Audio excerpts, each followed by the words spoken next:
Meus amados, vamos se colocar sobre os pés. Glória a Deus. Só tempo, só um pouquinho mais aqui. Glória a Deus. Aleluia. Agora não está na hora de nós já tomamos um café bom da manhã, né? Já ouvimos louvores, já ouvimos algum coordenador, o coordenador já da Escola Bíblica Dominical da Mãe de Sião. E os outros coordenadores, se vocês concordar, né, nós vamos ter a oportunidade para todo mundo, porque senão fica muito tarde, né? Vocês me compreendem? Né? Era bom se todo coordenador desse uma palavra aqui, né?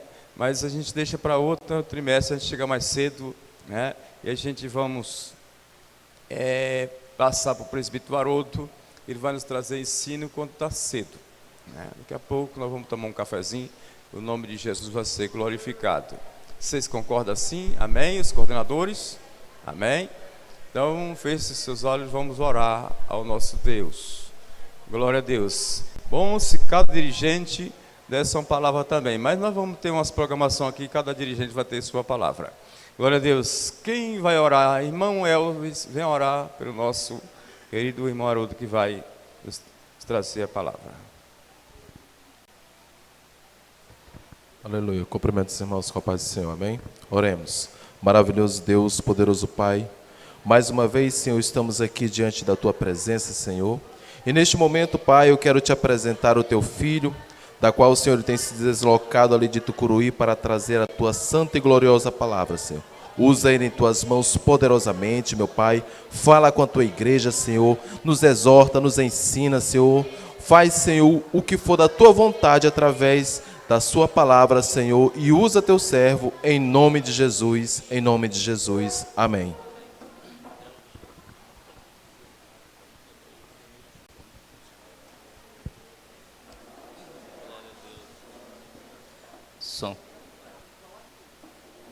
Glória a Deus.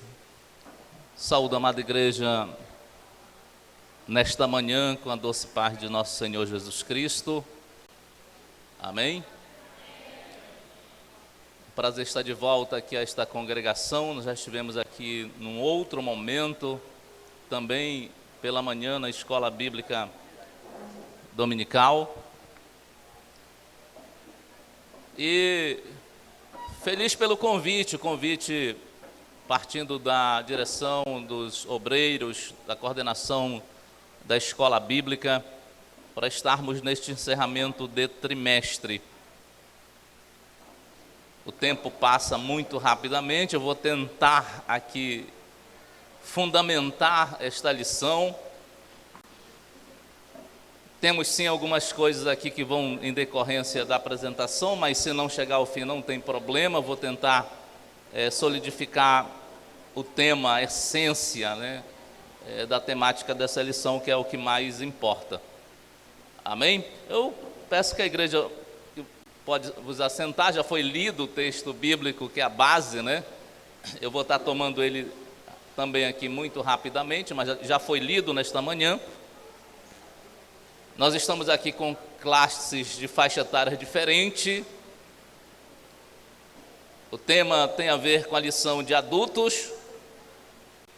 E a gente vai delineando este assunto de forma que eu creio firmemente que a palavra de Deus, quando ela é ministrada, a vontade de Deus ela é manifesta ao coração de toda a igreja, não importa se é criança, adolescente, jovem, adultos, ancião, obreiros ou não. Os adultos que têm a revista, eu vou estar tratando dela. Esta manhã é uma manhã também de culto, mas um culto diferente de um culto de domingo à noite, que é um pouco mais evangelístico, né? Nós estamos numa escola e o que diferencia é justamente a intencionalidade, né? Nós temos a intenção de ministrar a palavra com enfoque no ensino. E nós estudamos neste trimestre, que foi comentada pelo pastor Douglas Batista, uma lição formidável neste trimestre na classe de adultos, falando sobre a supremacia das Escrituras. a inspirada, inerrante e infalível palavra de Deus.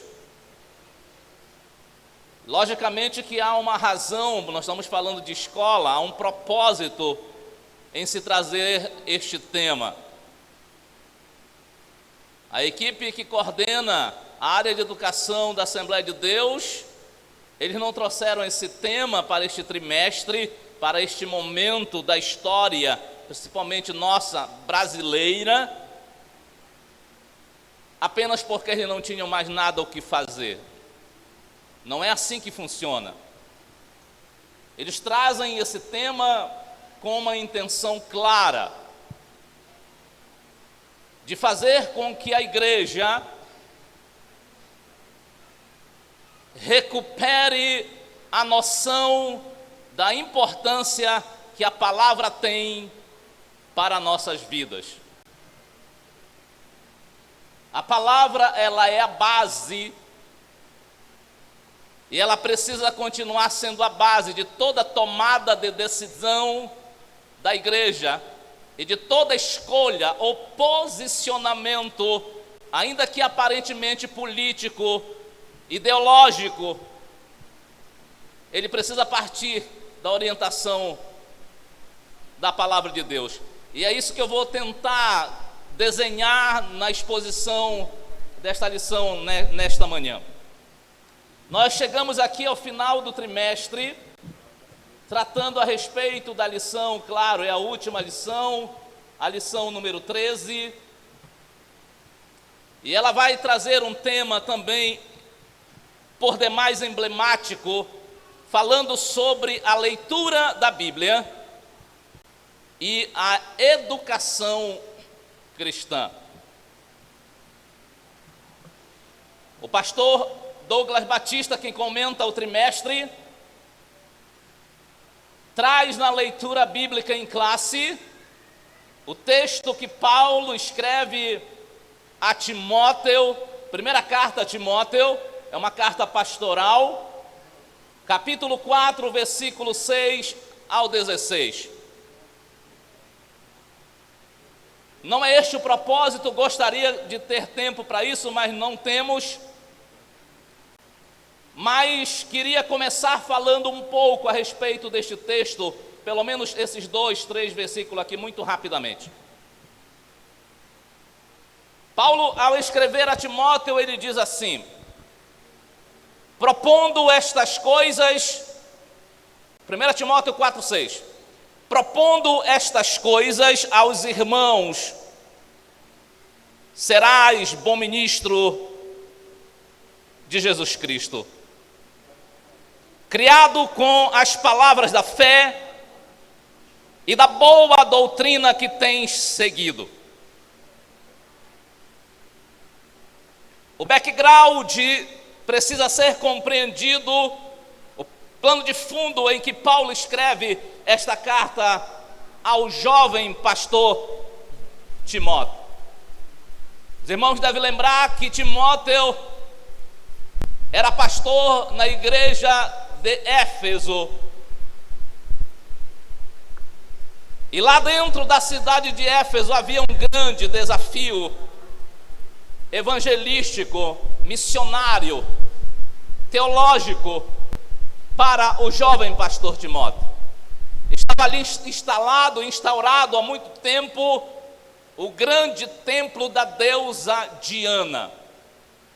Era um templo suntuoso, extraordinário, arquitetonicamente fabuloso.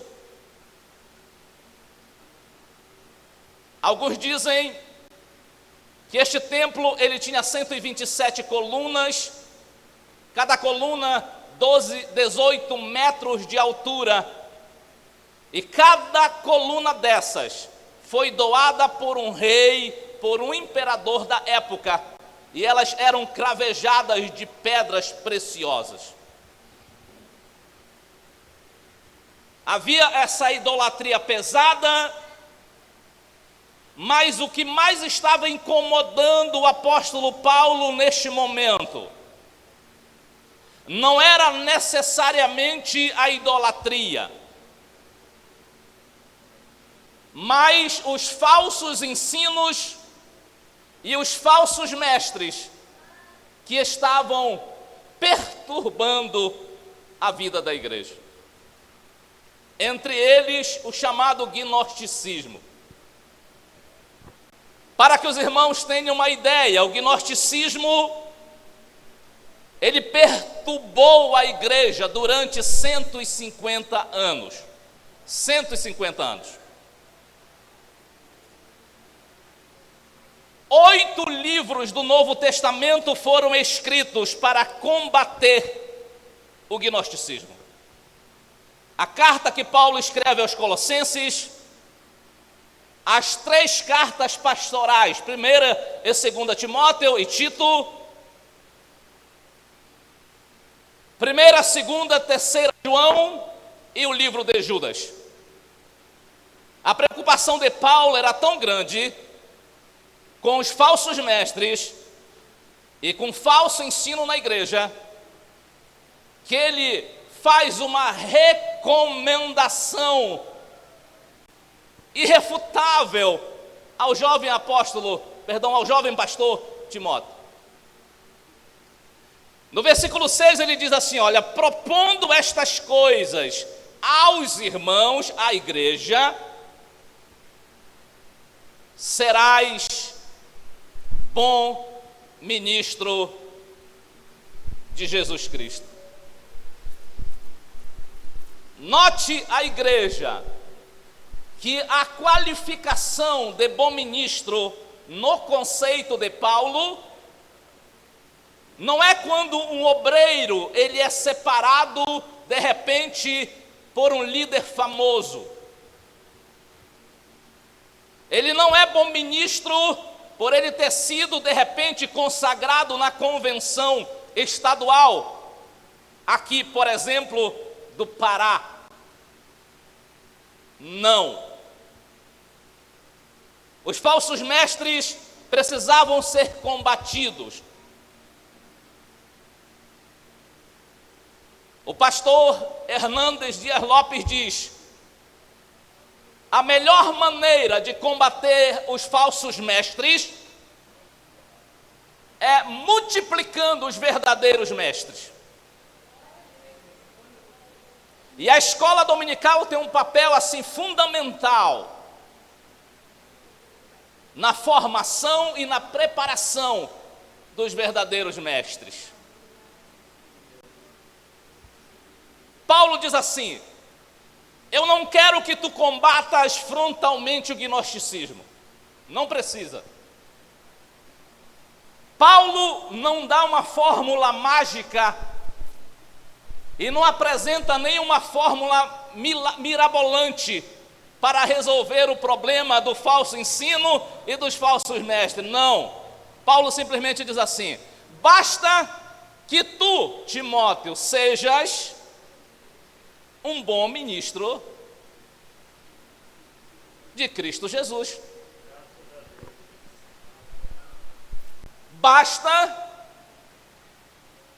que tu, Timóteo, preserve a verdade, lute pela verdade, viva a verdade. E 2, cuide do rebanho, alimente a igreja.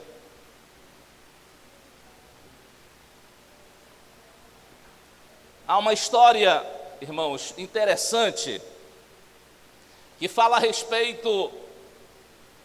Nós estamos numa escola, eu acelerei um pouco, mas eu sou um pouco desacelerado. Há uma história que nos serve de ilustração. Nós estamos falando sobre a necessidade de preservarmos a verdade, de lutarmos pela verdade, de vivermos a verdade e de alimentarmos o rebanho com a palavra de Deus. Há uma história de um bancário que ele era famoso na cidade e no meio profissional onde trabalhava, porque ele tinha assim uma facilidade incrível, absolutamente incrível, de identificar notas falsas. E as pessoas ficavam assim pasmadas de ver a habilidade que ele tinha, de tão rápido que era para identificar uma nota falsa. E de repente alguém, um dia curioso, chegou com ele e perguntou: qual é a técnica, né? Qual é o método que tu usas para identificar tão rápido uma nota falsa?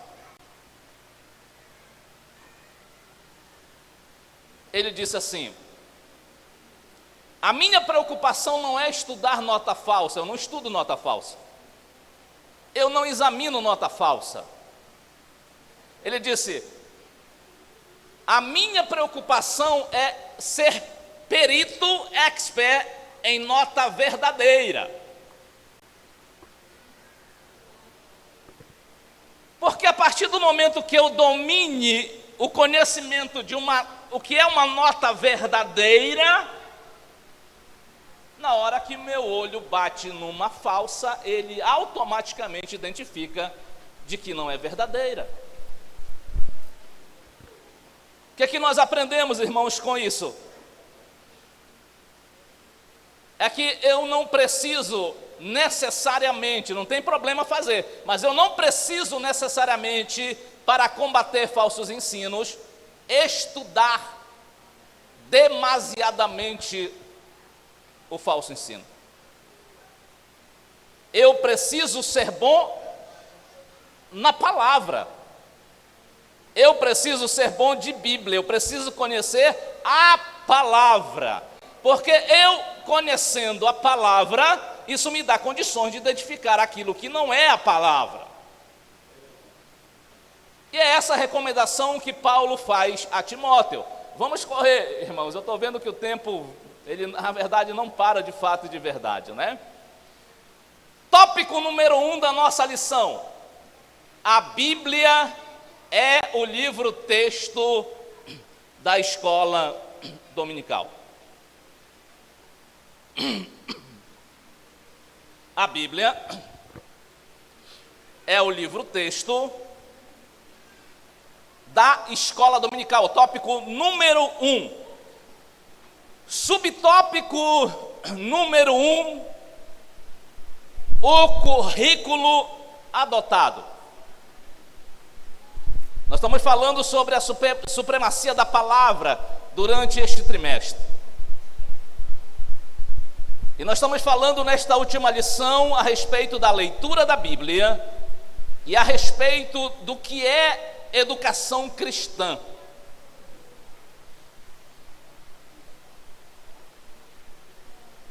E o subtópico de número 1 vem falar sobre o currículo adotado na nossa escola bíblica dominical, assembleiana.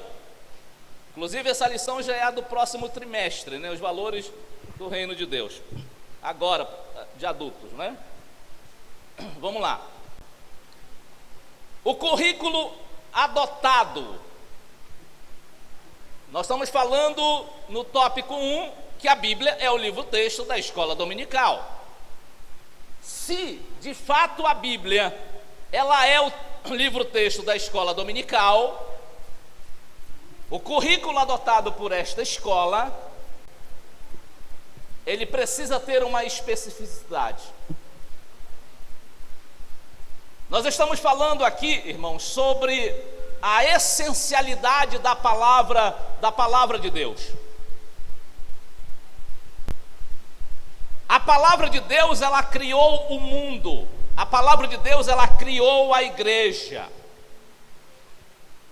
Por isso, a palavra, ela precisa reverberar no meio da igreja. Quando eu falo que a palavra precisa reverberar, ela precisa ser a centralidade do meu ensino, ela precisa ser a centralidade da minha pregação, ela precisa ser a centralidade dos hinos que nós cantamos. Ela precisa ser a centralidade da minha oração. Ela precisa ser a centralidade da minha vida. E se ela precisa ser a centralidade em tudo isso, irmãos, eu não posso adotar na escola dominical um currículo de cunho filosófico e humanista. Eu preciso adotar um currículo que ele se origine, que ele flua da palavra de Deus. As nossas lições só têm a importância que têm, ou precisam ter a importância que têm, ou só vão ter a importância que de repente elas revogam que tenham, se elas defluírem da palavra. As nossas lições, as nossas aulas não podem ser uma inserção dentro da palavra. As nossas lições, pelo contrário, as nossas aulas, pelo contrário, elas têm que sair da palavra, elas têm que ter base bíblica para serem verdade e para transformar a vida do teu aluno. O profeta Isaías, Deus falando através do profeta Isaías, disse assim: as minhas palavras, elas não voltarão vazia, sem fazer aquilo que apraz. Mas note a igreja, que Deus está dizendo que a palavra dele não volta vazia. Ele não está dizendo que a palavra de quem prega, e nem que a palavra de quem ensina não volta vazia. É a palavra de Deus que não volta vazia. Por isso que as nossas lições, as nossas aulas, elas têm que defluir, elas têm que sair da palavra, e não o contrário. Por quê, irmãos? Porque o salmista diz no Salmo 119, versículo 5: lâmpada para os meus pés é a tua palavra, e luz para o meu caminho. Irmãos, a Bíblia, em muitos momentos, vai nos asseverar que nós vivemos num mundo de trevas, jaz em trevas.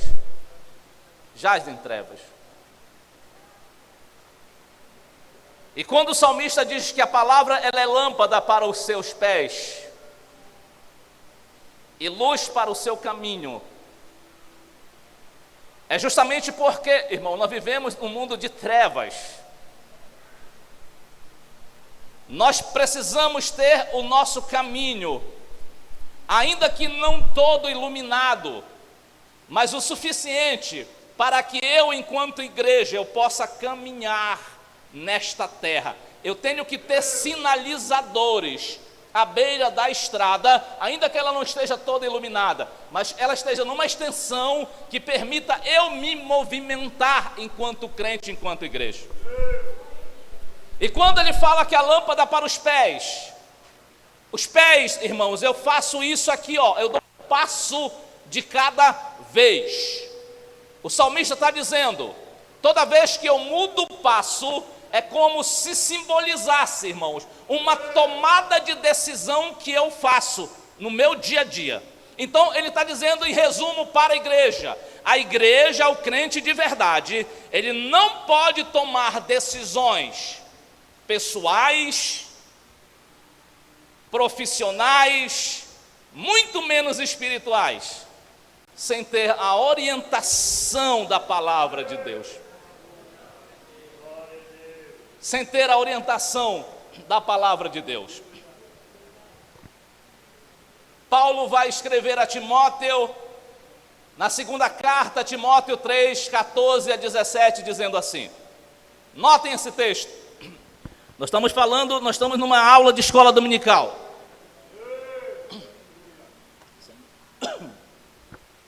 Notem o texto. Paulo diz assim: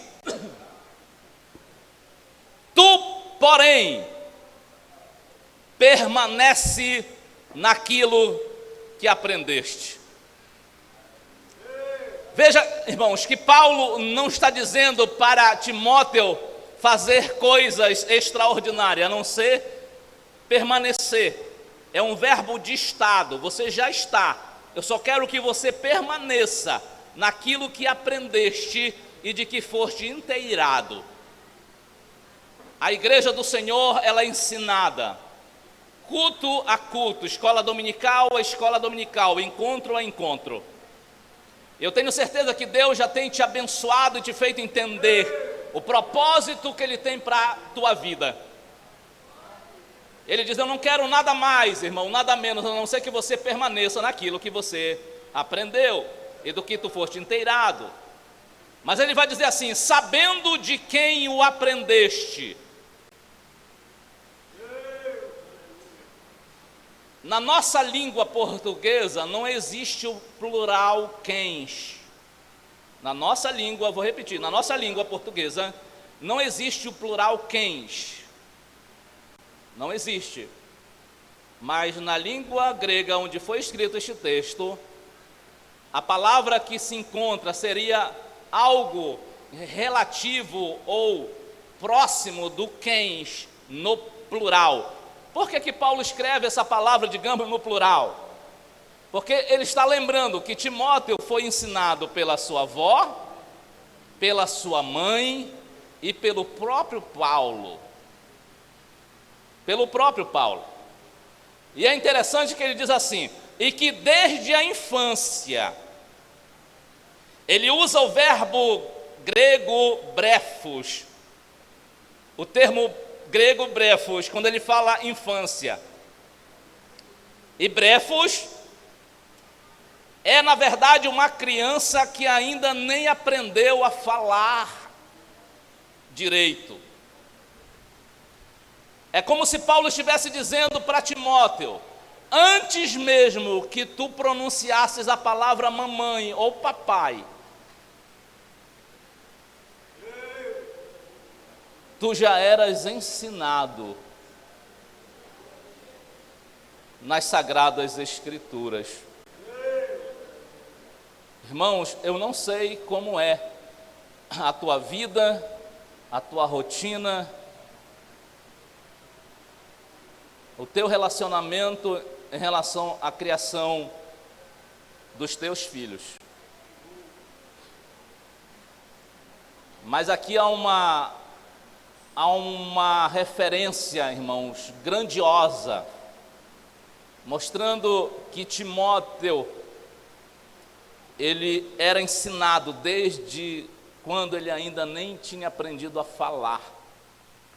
Ele era ensinado na palavra de Deus. E diz assim: e sabe as sagradas letras que podem tornar-te sábio para a salvação pela fé em Cristo Jesus. Ele está falando do poder da palavra de transformar. E então ele vai dizer: toda a escritura é inspirada por Deus e útil para o ensino, para a repreensão, para a correção, para a educação na justiça. E qual é o propósito disso, irmão? Está aqui: a fim de que o homem de Deus, primeiro, ele seja perfeito. Mas eu acho interessante, irmãos, porque pode ser que você, mulher, homem, sexo masculino, feminino, aqui é chamado homem de Deus, todo mundo, né? Pode ser que você já esteja no estágio de ser chamado homem de Deus e você já seja perfeito dentro do contexto que Paulo está falando. Mas o grande problema, irmão, da igreja é às vezes nós nos acomodarmos a sermos crente. Uma coisa é nós sermos crente, uma coisa é a igreja aprender a ser igreja. Muitas vezes nós já aprendemos a ser igreja. O que nós não aprendemos, irmãos, é nos posicionar como igreja. Porque Paulo diz aqui assim: a fim de que o homem de Deus seja perfeito, é crente, é convertido, é salvo, é crente de verdade. Mas ele continua o texto dizendo: e perfeitamente habilitado para toda boa obra. O problema, irmão, é que às vezes a gente quer ser crente apenas por ser crente. a gente se acomoda em ser crente, a gente se acomoda em aprender a ser igreja. Mas Paulo está dizendo, não basta aprender a ser igreja, é preciso se posicionar como igreja. Porque quando eu sou transformado com um propósito.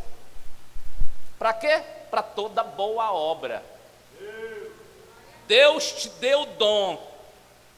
Se você não sabe qual é, descubra, porque Ele te deu. Ele dá a todos dom. Desenvolva. Faça ele se multiplicar na mão de Deus. Faça ele se potencializar para a glória do reino de Deus. O que Paulo está dizendo a Timóteo é mais ou menos representado por esta imagem, por esta ilustração icônica. Primeiro, você, antes de aceitar Jesus, você é vazio de Deus. A palavra, o evangelho te alcança, te salva, te liberta. Perdoados são os teus pecados. Eis, aquele que está em Cristo, nova criatura é. As coisas velhas passaram, eis que tudo se fez novo. Vazio. Passei para o segundo estágio, onde a água, a presença da palavra, a presença do Espírito Santo, ele veio para dentro de mim ainda como um selo.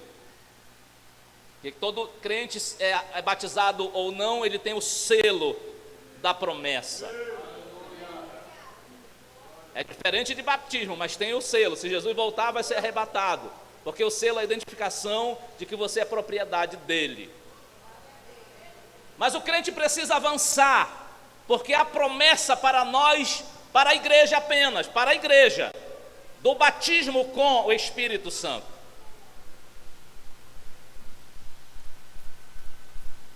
Mas a plenitude do Espírito Santo não envolve só batismo, envolve fruto. O grande problema é que nós somos equivocados achar que plenitude do Espírito na nossa vida é apenas fogo. Não. Batismo é fogo, mas plenitude é fogo e fruto. Porque se você é cheio de fogo, mas não tem fruto, então não há plenitude na tua vida. É diferente, irmãos. Subtópico 2, a prática pedagógica. Nós estamos falando da leitura da Bíblia e sobre a educação cristã.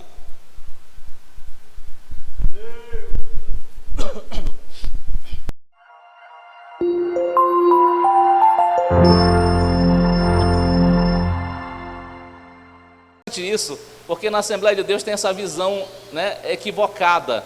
Às vezes você é convidado para pregar e você se preocupa assim grandemente quando você é convidado para pregar, não é isso? Você se preocupa em todos os sentidos: orar, jejuar, clamar, buscar Deus, enfim, se consagrar. Não é assim que acontece? É ou não? Mas a pessoa diz: não, mas para ensinar não precisa. Ué, por que não precisa? A matéria-prima não é a palavra, não é a mesma?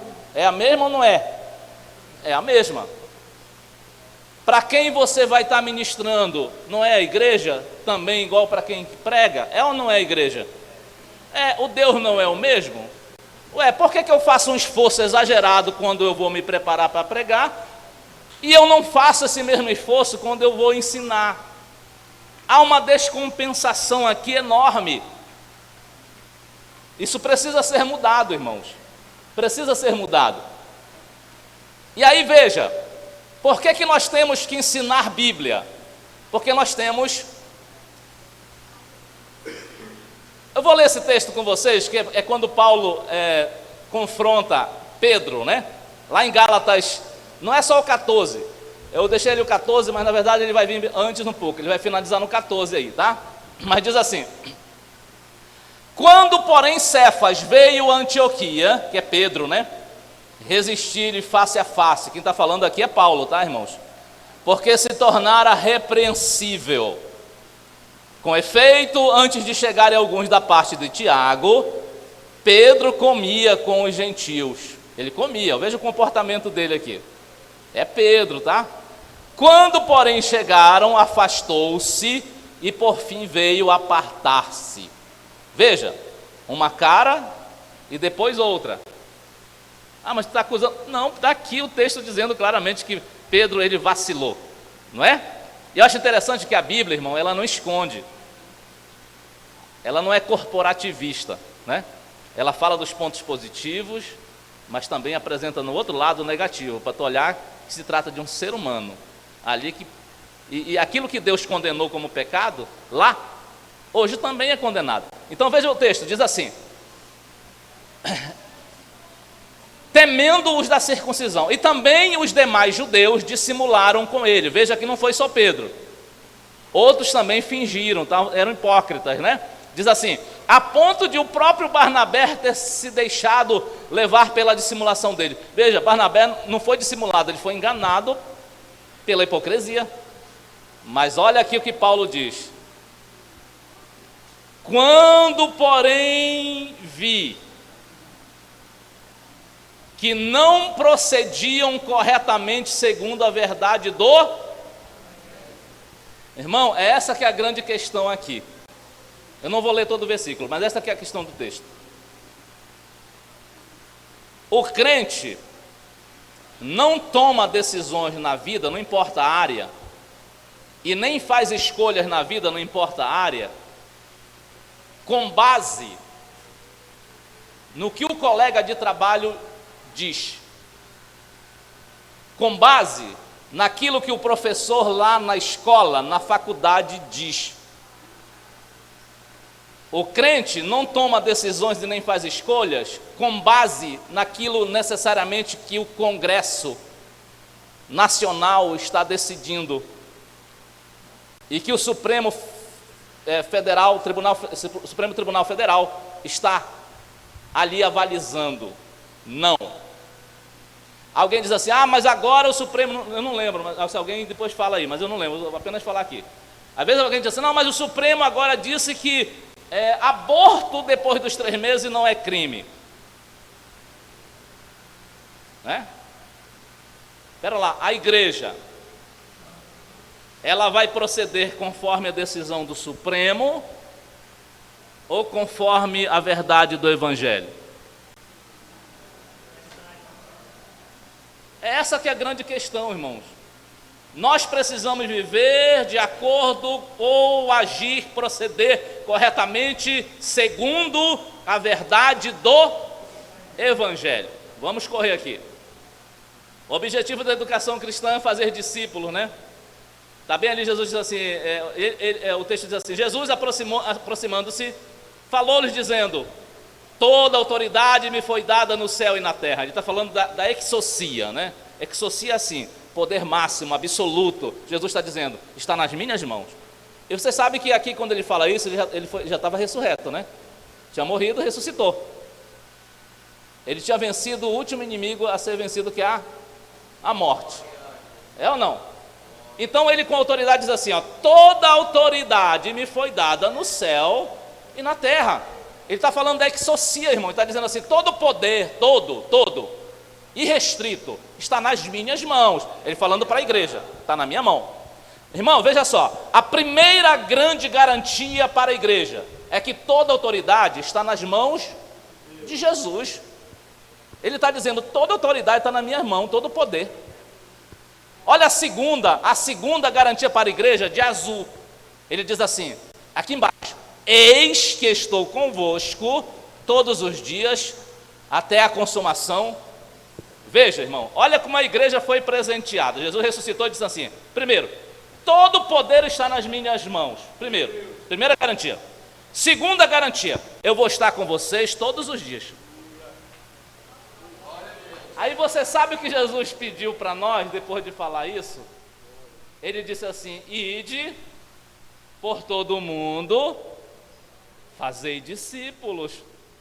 É como se Jesus estivesse dizendo assim: O que é que a igreja está esperando? Ele está dizendo assim: façam missões, ganhem almas. Em outras palavras, Jesus está dizendo assim: mexam-se, façam alguma coisa.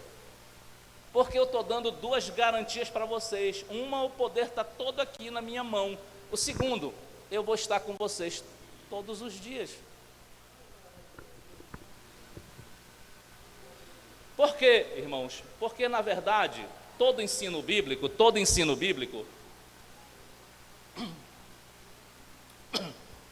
ele precisa apontar para isso aqui. Todo discipulado é isso aqui, ó. Tal pai, tal filho, ou seja, Deus pai e Deus filho, não tem mudança de caráter, tem? Não, tal pai, tal filho. Tal pai, tal filho. Só que tem um detalhe, tem a igreja. Então ele diz assim: tal pai, tal filho, tais filhos, que somos nós, irmãos. O fim do ensino bíblico é que nós nos tornemos em caráter a semelhança do pai e do filho. Não existe outro propósito mais nobre e mais digno, irmão, do que isso aqui. Discipulado é isso. Eu, como filho, me tornar semelhante ao filho e semelhante ao pai em caráter. O que deve acontecer com a nossa vida é isso aqui, irmãos. Essa imagem aqui que eu fiz questão de desenhar aqui, com base em algumas informações.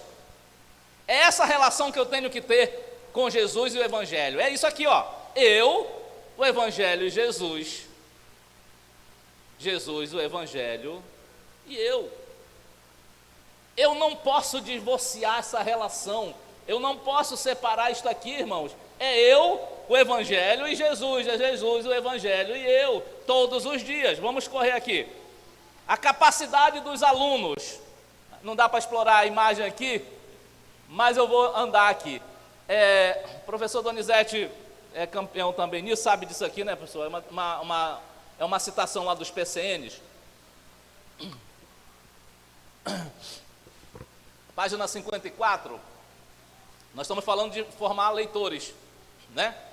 Isso aqui numa visão aqui secular. Diz assim: formar um leitor competente, nós precisamos ser da Bíblia também, tá? Supõe formar alguém que compreende o que lê, que possa aprender a ler também o que não está escrito, identificando elementos implícitos que estabeleça a relação, né, entre o texto que lê e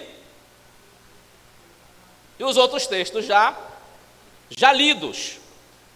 Ele está falando, irmão, de um leitor competente, isso aqui aos olhos, digamos assim, humanos e secular. Perfeito?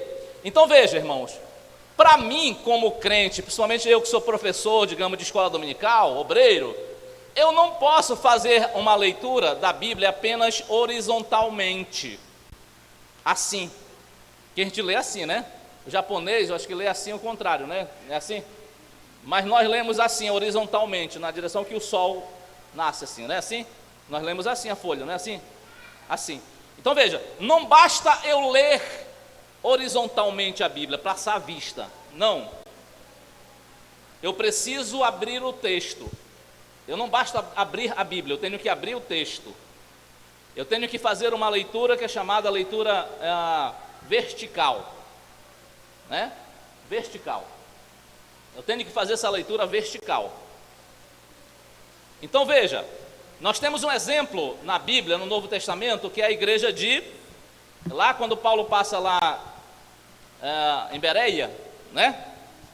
Ele deixa registrado, Lucas deixa registrado no capítulo 17, versículo 11, esse texto dizendo assim: ora, estes de Bereia eram mais nobres que os de Tessalônica. Mas espera lá, mais nobres porque eram filhos de reis, filhos de imperadores? Não, a nobreza deles é outra. Vamos lá. Pois receberam a palavra com toda a avidez. Veja que eles tinham fome da palavra. Fome. Eles queriam a palavra, eles queriam entender, queriam aprender, queriam estudar, queriam ser alimentados com a palavra. Porém, irmãos, tem um detalhe. O texto diz assim: examinando as Escrituras todos os dias para ver se as coisas eram de fato assim. Veja, quem pregou para eles não fui eu, foi simplesmente o apóstolo Paulo. Mas ainda assim, eles iam para o Antigo Testamento, verificar no Antigo Testamento se aquilo que Paulo tinha pregado e ensinado, irmãos, era verdade. Olha que era Paulo. Eles poderiam dizer: ah, mas é Paulo, vamos engolir. Não. A igreja precisa ter discernimento, de ler nas entrelinhas. Não é porque é um líder, um pregador famoso, alguém de nome que vem aqui, irmão, e quando ele falar você aceita. Não. Eu não estou falando para você ser cético, duro de coração. Também não. Mas você precisa ouvir, não é isso? E examinar nas Escrituras se aquilo que está sendo ensinado e pregado é realmente Bíblia. E a igreja de Bereia, ela examinava. E o que é interessante, professor Donizete, que o verbo aqui está no gerúndio, examinando, né? E você sabe que o gerúndio, ele é uma ação em continuidade. É o dinamismo, é assim, ó, ele não para. Gerúndio é isso, né? Examinando isso aqui toda hora. Mas o que mais chama atenção é que esse verbo, a palavra grega que Paulo usa para examinar aqui é o verbo anacrino. Por isso que eu coloquei aqui ao lado, ó, esse crivo, porque a palavra anacrino significa crivar, passar pelo crivo. Eles faziam com que a palavra de Paulo vinha, e eles botavam, digamos, metaforicamente, a pregação de Paulo no crivo. E quem é o crivo aqui, irmão? As Escrituras. Porque as Escrituras, elas iam, né, retendo as impurezas, ou as inverdades, ou as distorções, ou as heresias, os falsos ensinos, se de repente viessem de Paulo. Não veio, claro.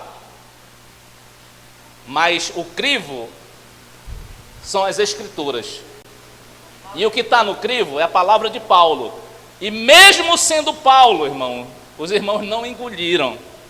Eles peneiraram, eles fizeram passar pelo crivo, porque era uma igreja madura, uma igreja que estava desejosa da palavra, mas não se deixou enganar. Eles não eram meninos, eles eram maduros, a ponto de fazer isso aí. O terceiro tópico, aqui tem menos coisa, eu vou correr mesmo para a gente encerrar, irmão, vamos lá. É preciso ler a Bíblia diariamente. Claro que aqui é uma imagem metafórica, né? A gente não corta a Bíblia nesse sentido, né? Mas é para representar, meus irmãos, de que eu preciso me alimentar dessa palavra, assim como eu almoço, tomo café, almoço e janto, digamos, às vezes pode ser que não todos os dias, mas quando a fome é essa busca, né, por alimento, né, por comida, essa imagem lá é representativa disso, né? O subtópico 1 vai falar sobre a leitura e a disciplina cristã. Veja, irmãos, essa imagem eu acho ela interessante, porque você vai ver aqui um escavando em cima e outro escavando aqui mais embaixo, não é? E à frente deles tem ali diamantes, não é isso? Preciosidades. Às vezes o crente, ele até começa, né, a tarefa de querer buscar as preciosidades de Deus, né, os tesouros de Deus. Começa, né? Começa, mas aí vem os problemas, as dificuldades, os desafios, as intempéries, né? E por ele não ter persistência, diligência, né, ele acaba desistindo, irmão, na hora errada. E o Stephen Scott, ele diz que a diligência, ela é contra a natureza humana. Nós não somos diligentes. Naturalmente, nós não somos diligentes. É preciso ter um esforço para isso. Aí você nota, irmãos, que o de baixo, ele estava muito próximo de encontrar tesouros, né? Preciosidades da parte de Deus, né? Mas ele desiste, não é? Muito próximo. ele desiste. Mas é preciso ter esforço, irmão, porque olha aqui, o pastor Hernandes Dias Lopes diz aqui, olha o que ele diz. Para quem prega e ensina, também é importante isso aqui, olha o que ele diz. Quem prega a palavra precisa ser um mestre da palavra. Aquele que cessa de aprender, cessa de ensinar. Quem não abastece sua própria alma com a palavra, não pode alimentar os outros com a palavra. Não podemos ensinar os outros a partir da plenitude das nossas emoções e do vazio da nossa mente. E olha o que o Comfort diz. Aquela imagem vai lembrar para você agora. Ele diz assim: pregar a palavra de Deus exige sacrifício, estudo e esforço. Ele diz assim: os seus diamantes, que é o diamante de Deus, os seus diamantes não ficam na superfície para serem colhidos como flores. Flores não, você passa aqui e vai apanhando, você passa aqui e vai pegando, vai colhendo, né? Os diamantes, não. Então ele diz assim: sua riqueza só é descoberta mediante o que, irmão? Trabalho preparatório. Olha, se está falando de preparo, está falando de um tempo que eu disponibilizo para isso.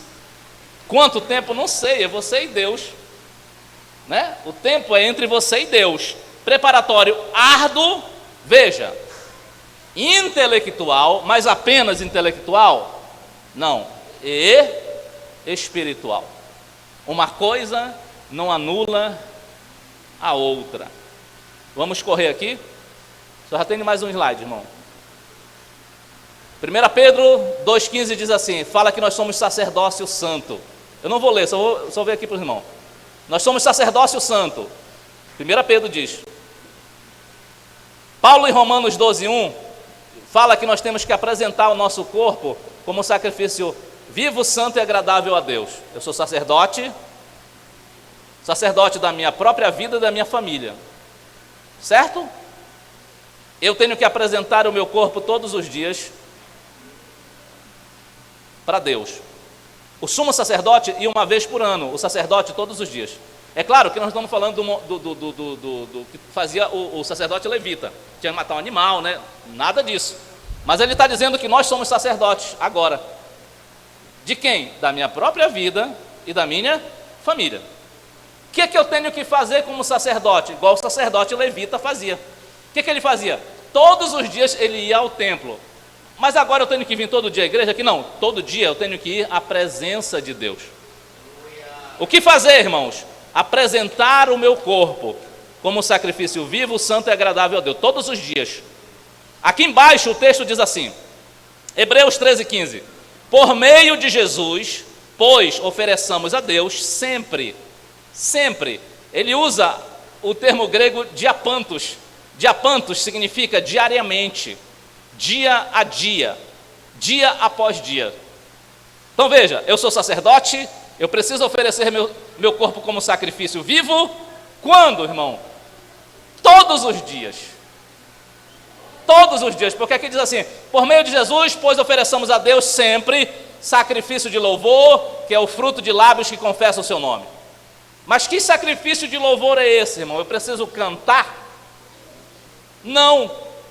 Quando ele fala sacrifício de louvor, ele está falando, irmão, de alguém olhar para a minha vida aí fora, ver o modo como eu vivo, né? E diz assim, ali vai um crente de verdade. É como se ele dissesse assim, olha, se eu tivesse que aplaudir, esse sim é crente confiável, de palavra, de caráter, de verdade. Sacrifício de louvor é alguém louvar a Deus por causa do nosso modo de vida, irmão. Mas quando isso vai acontecer? Quando eu tomar ciência que eu sou sacerdote da minha vida, sacerdote da minha família, eu tenho que apresentar meu corpo como um sacrifício vivo, santo e agradável a Deus. Quando? Todos os dias. Irmãos, nós não estamos livres de problemas, de intempéries e de pecar. Não estamos. Mas se existe uma orientação que dificulta isso, é nós vivermos isso aqui. Porque se você vive todo dia desse jeito, irmão, dificilmente você vai ceder. muito dificilmente você vai ceder. A leitura é o aprendizado, eu não vou ler aqui, vamos passar, para a gente finalizar aqui, irmãos. Essa aqui é a última, a leitura e o devocional. Aí tem a ver, irmão, com o meu culto pessoal, não tem a ver com o culto público na rua, não tem a ver com o culto aqui na igreja, tem a ver com o meu culto particular, com o meu culto individual, o meu culto pessoal, não é? Sem interesse de pregar, sem interesse de ensinar. Não, é eu e Deus. Todos os dias eu tenho que fazer isso, tirar um tempo e fazer isso. Não é isso? Ler, orar, se puder jejuar um dia ou outro na semana, melhor ainda, mas você tem que ter essa disciplina. Mas tem muita gente, mas eu não tenho tempo, irmão. É interessante, as pessoas dizem que não tem tempo, né? Mas tem tempo para tudo, para assistir.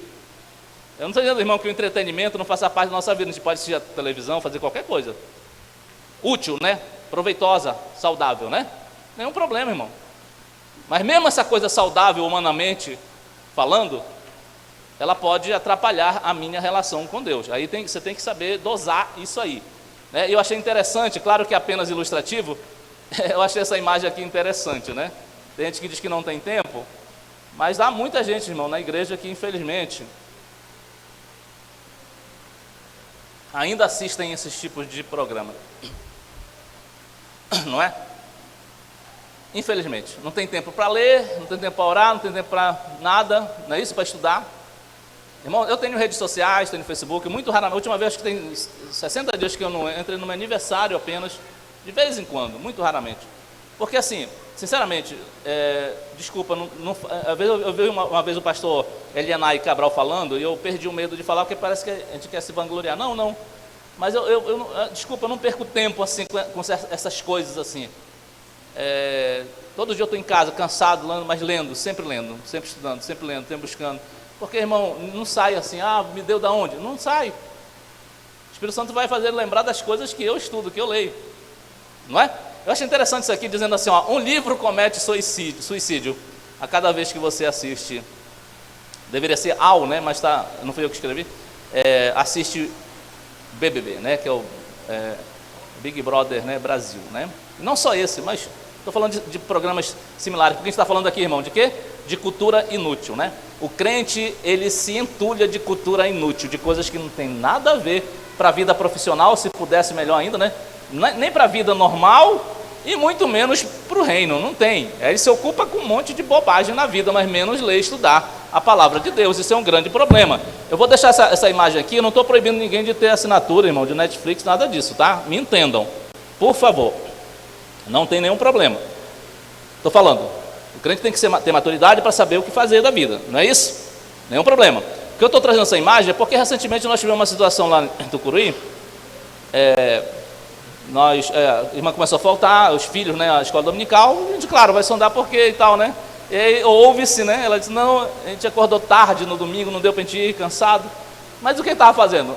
É o termo que usam hoje modernamente, né? Ela disse que estava maratonando na Netflix, assistindo série com os filhos, né? Até quase de manhã. Irmãos, é sério, não é? É sério isso, né? Porque não tem nenhum problema ela assistir as séries, irmão, nenhum. Mas tira um outro horário, né? Por que vai assistir sábado à noite até de manhã e não vai mais à igreja? E fazia vários domingos que não ia. E provavelmente isso vai ocupando tempo, vai viciando, né? Eu não estou falando, irmão, de você, do entretenimento sim, mas do vício. Porque o vício vai ocupando, daqui a pouco realmente ela cria aquele espaço de sábado à noite, né? Olha, na minha cidade, eu vou encerrar aqui, irmão, aqui, eu vou encerrar com esse testemunho. Eu fiquei triste quando eu fui à minha cidade, aqui no Pará.